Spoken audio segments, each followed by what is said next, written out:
Assalamualaikum warahmatullahi wabarakatuh. Perkenalkan, nama saya Dwi Alin Karlina dengan NIM 877839578 UPBJJ UT Bandung.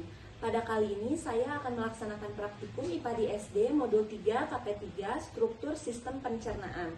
Adapun tujuannya adalah dapat mengurutkan bagian dari sistem pencernaan.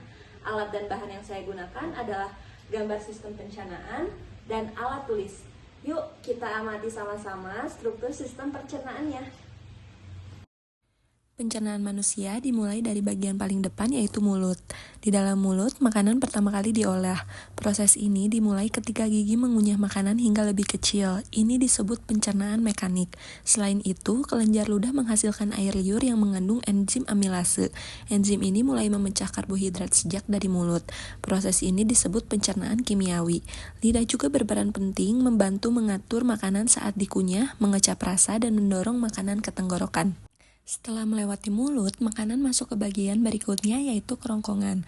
Kerongkongan adalah saluran panjang berbentuk tabung yang menghubungkan tenggorokan dengan lambung. Di dalam kerongkongan tidak ada proses pencernaan kimiawi, tapi ada gerakan penting yang disebut peristaltik.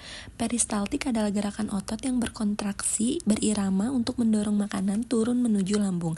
Gerakan ini memastikan makanan tetap bergerak bahkan saat kita sedang berdiri, duduk, atau tiduran. Setelah melewati kerongkongan, makanan masuk ke organ penting berikutnya, yaitu lambung. Lambung adalah kantung berotot yang berfungsi mengolah makanan secara mekanik dan kimiawi. Di dalam lambung, makanan diremas oleh dinding ototnya, lalu dicampur dengan cairan asam lambung dan enzim pepsin. Asam lambung membantu membunuh bakteri, sedangkan pepsin memecah protein menjadi bagian yang lebih kecil. Proses ini mengubah makanan menjadi bubur halus yang disebut kimus. Dengan bantuan asam lambung dan gerakan otot, lambung mempersiapkan makanan untuk dicerna lebih lanjut di usus halus. Setelah dari lambung, makanan melanjutkan perjalanan ke bagian utama pencernaan, yaitu usus halus.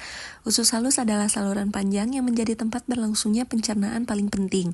Di sini, makanan yang sudah menjadi kimus bercampur dengan enzim dari pankreas dan empedu dari hati.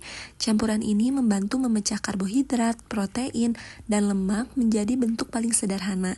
Setelah itu, dinding usus halus akan menyerap seluruh nutrisi seperti vitamin, mineral, glukosa, asam amino, dan lemak ke dalam aliran darah. Karena perannya dalam memecah dan menyerap nutrisi, usus halus disebut sebagai pusat utama pencernaan tubuh. Setelah seluruh proses penyerapan selesai, bagian terakhir dari sistem pencernaan adalah anus.